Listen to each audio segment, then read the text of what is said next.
টাকার বিনিময়ে নাকি অ্যাওয়ার্ড প্রদান করা হচ্ছে, তারা আসলে আমাদের ভুলগুলো ধরিয়ে দেয়। আসলে যেই অ্যাওয়ার্ড সেরেমনিগুলো আমি অ্যাটেন্ড করি তার বাহিরেও অনেক অ্যাওয়ার্ড সেরেমনিতে আমাকে আমন্ত্রণ জানানো হয়, কিন্তু প্রথমেই আমি দেখি যে আমার সাথে গুণী কারা অ্যাওয়ার্ড পাচ্ছেন, কোন ক্যাটাগরিতে কারা অ্যাওয়ার্ড পাচ্ছেন। তো আমার যদি মনে হয় যে না এই জায়গাটায় আমার যাওয়া উচিত, তখনই আমি আসলে ইনভাইটেশনটা রিসিভ করি। এছাড়া আমি দেখছি যে রিসেন্টলি অনেকই অ্যাওয়ার্ড শোগুলো হচ্ছে, এবং এই অ্যাওয়ার্ড শোগুলোর জন্য কিন্তু আমাদের বাকিদেরও অনেকেরই বদনাম হচ্ছে, কারণ এই ধরনের কথা উঠে এসেছে যে টাকার বিনিময়ে নাকি অ্যাওয়ার্ড প্রদান করা হচ্ছে। কিন্তু আমরা যে সকল মানের অ্যাওয়ার্ড শোগুলোতে আসলে অ্যাটেন্ড করি, সেখানে কিন্তু স্পন্সররা আসলে টাকাগুলো অর্থলগ্নি করেন, কিন্তু অ্যাওয়ার্ডের জন্য কিন্তু আমাদেরকে কখনোই টাকা দিতে হয় না।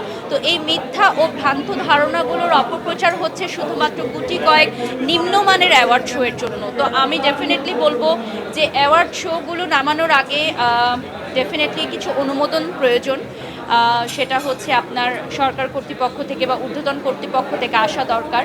এইটা আমি মনে করি এই মানটা যদি মেনটেন করা হয়, তাহলে আমাদের অ্যাওয়ার্ড শোগুলোর নামে যে বদনামগুলো এখন লাগছে সেটা হবে না।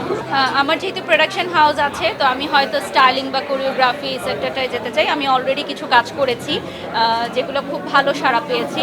যেহেতু আমি দীর্ঘদিন ধরে শোবিজ ইন্ডাস্ট্রিতে কাজ করেছি এবং ফ্যাশন আমার একটা পার্ট, কারণ যেহেতু ফ্যাশন নিয়ে আমি কাজ করি, তো দেখা যায় যে সেলিব্রিটিদের স্টাইলিং বা কোরিওগ্রাফিটাও অনেক সময় করা হয়ে থাকে। তো ইন ফিউচার হয়তো আমি সেই সেক্টরে কাজ করতে আগ্রহ প্রকাশ করব।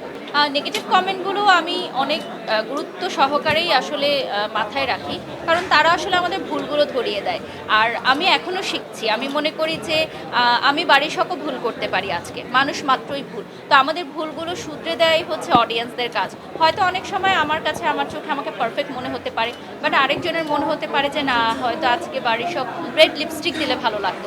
সো আমি সেই কমেন্টটাকে অনেক পজিটিভলি নিই, যে যাই হোক আমি তো এটা দিলেও হয়তো ভালো লাগতো। আর এখন অডিয়েন্স তো অনেক ফ্যাশন সচেতন। আমি মনে করি যে ম্যাঙ্গো পিপল তারাও আমাদের মতোই অনেক ফ্যাশন সচেতন। তো তাদের কাছ থেকেও আমি শিখি। আমি কখনোই নেগেটিভ কমেন্ট দেখলে রাগ হওয়া বা মন খারাপ করে এরকম কিছু করি না। আমি সেটাকেও পজিটিভলি নেই, সাধুবাদ জানাই। আমি সবসময় মনে করি যে আমি যদি ঘরে শান্তিতে না থাকতে পারি, আমি বাইরে এসেও শান্তিতে কাজ করতে পারবো না। বহু তারকারা কিন্তু ঝরে গেছে তাদের ব্যক্তি জীবনের মানে অধপতনের কারণে, ভুল মানুষের সাথে সম্পর্ক করা।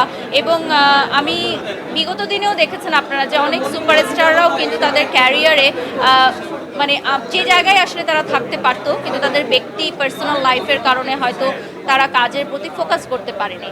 তো আমার মনে হয় যে আমার যখন ব্যক্তি জীবনটা পারফেক্ট থাকবে, আমি যখন ব্যক্তি জীবনে সুখী হব, তখনই আমি মানুষকে কাজ দিয়ে হ্যাপি করতে পারবো। এবং আমার সবসময় মনে হয় যে আমার একজন গাইডলাইন হচ্ছে আমার হাজব্যান্ড। ও আমাকে গাইড করে যে কী করা উচিত, কী করা উচিত না, কারণ আমিও অনেক সময় বুঝে উঠতে পারি না। তো আমি মনে করি যে একজন মেন্টর, একজন গাইডলাইন খুবই জরুরি। এলো খবরের কাগজ, নিখাদ, নির্ভীক, নিরপেক্ষ।